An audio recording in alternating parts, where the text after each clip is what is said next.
Want to know why? Ask how. Howard the Humongous. This YouTube episode is about slaughter and censorship. It's about using slaughter as an excuse to gag your right and mine to speak. Here's the situation. Over a 7-day period early in August 2019, America had a sudden rash of mass murders, slaughters of innocent civilians. A garlic festival shooting in Gilroy, California took 3 lives. An El Paso shooting at a Walmart took 22. And a Dayton, Ohio shooting outside a bar took another 9. That's a total of 34 Americans mowed down with assault rifles in just 7 days. More than we've lost in Afghanistan in the last 3 years. On Monday, August 5th, President Donald Trump scheduled a speech to address the issue of mass shootings. Many of us hoped that he would talk about banning the use of the assault rifles that were used in these killings. Rifles capable of firing between 75 and 100 bullets without reloading. Rifles capable of spitting out 400 bullets per minute, which means theoretically a shooter who knows he is going to be mowed down by the police can kill as many as 1,200 people in the 3 minutes it takes a police force to respond. And in fact, the president did talk about what he called, quote, strengthening critical background checks for firearm purchases, close quote. But that's a promise he made after the Parkland school shootings, then broke the minute he talked to the NRA. And yes, the president did report, quote, at my direction, the Department of Justice banned bump stocks. And Trump added, quote, last year we prosecuted a record number of firearms offenses, close quote. The bump stock ban and the firearms prosecutions were good. But what no one seemed to notice was this. The president's main theme was a call to use the crisis of mass murder for a nefarious purpose, for a program of potential evil, to strengthen the Trump stranglehold on your freedom of thought and your freedom of information, not to mention mine. Trump's main solution for the mass shooting crisis was something he's been after ever since he moved into the White House: censorship. He wants to be able to control the press just like his hero and sponsor Putin does in Russia. He wants to guarantee that the only version of reality you and I get is the Trump delusion of the day. And yes, most of Donald Trump's perceptions are delusions.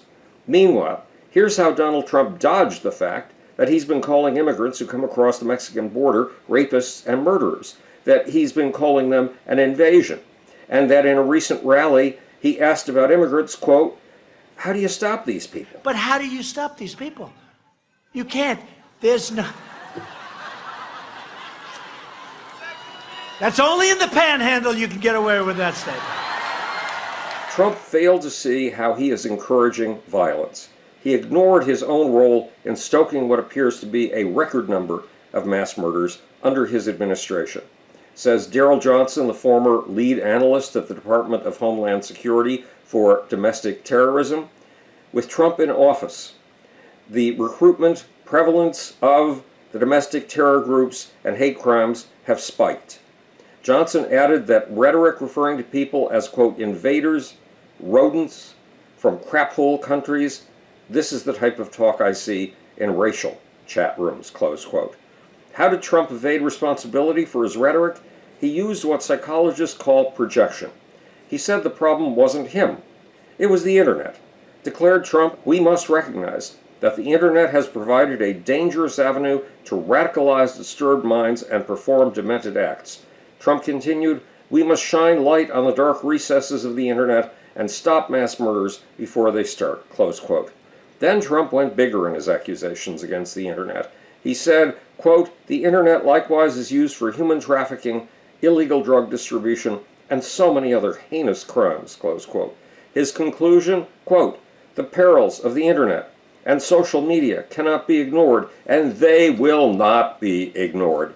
That last phrase, they will not be ignored, is ominous from a president who likes to rule by executive order and who has Senate Majority Leader Mitch McConnell in his back pocket. But the internet is not the only media outlet Trump would like to control. The next is video games.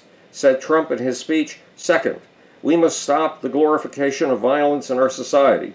This includes the gruesome and grisly video games that are now commonplace. It is too easy today for troubled youth to surround themselves with a culture that celebrates violence. We must stop or substantially reduce this, and it has to begin immediately.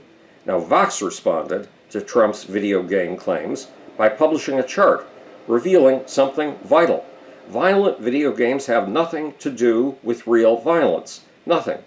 The two countries that consume the most video games are South Korea and Japan, and South Korea and Japan have almost no gun deaths. We consume fewer video games than these nations by a long shot, but we have 100 gun deaths a day.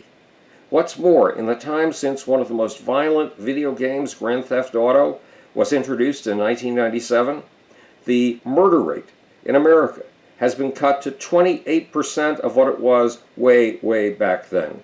Video games may not be the disease. In fact, they may be the cure. Meanwhile, the media has put Twitter, Facebook, and Google under pressure for the last 3 years to censor themselves, and some of us have encouraged this very bad idea. Here's the problem. Once you start censoring, it's hard to stop, especially when you have a president who wants to be Vladimir Putin, especially when you have a president who believes that his version of the truth is the only truth and that all other information is fake news. A president who deludes himself into believing that he is a stable genius and the least racist person you have ever met. A president who revels in cruelty. A president who proposed something else in addition to throttling the internet and video games as a solution to what AR-15s, bullets, and Trump's dog whistle calls to violence hath wrought. The president proposed his favorite way of flashing his masculinity: cruelty. A form of cruelty he calls toughness. The president called for the death penalty. In his words, he wants to ensure that those who commit hate crimes and mass murders face the death penalty and that this capital punishment be delivered quickly, decisively, and without years of needless delay. Frankly, if killers are left alive, they can provide us with vital information for decades, like Khalid Sheikh Mohammed, who confessed to masterminding the September 11th attacks, the Richard Reed shoe bombing, attempt to blow up an airliner, the Bali nightclub bombing in Indonesia, the 1993 World Trade Center bombing, and the murder of Daniel Pearl. It appears that Khalid Sheikh Mohammed has revealed vital information on Al-Qaeda. Kill the mass murderers, and that source of evidence disappears. What's more, violence begets violence. Executing mass murders makes all of us a bit more brutish.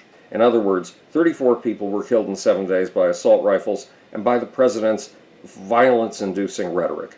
But the president did not promise he would curb his hate speech. And he didn't call for an end to assault rifles in the hands of civilians. Instead, he called for moves that, if he succeeds, could block your right to freedom of speech and mine. This is Howard the Among Us, speaking to you from the future. It's your job and my job to make. Or, want to know why? Ask how. And now for that syphilitic, sybaritic, sensuous, but utterly stupid little off button. I think I've found it.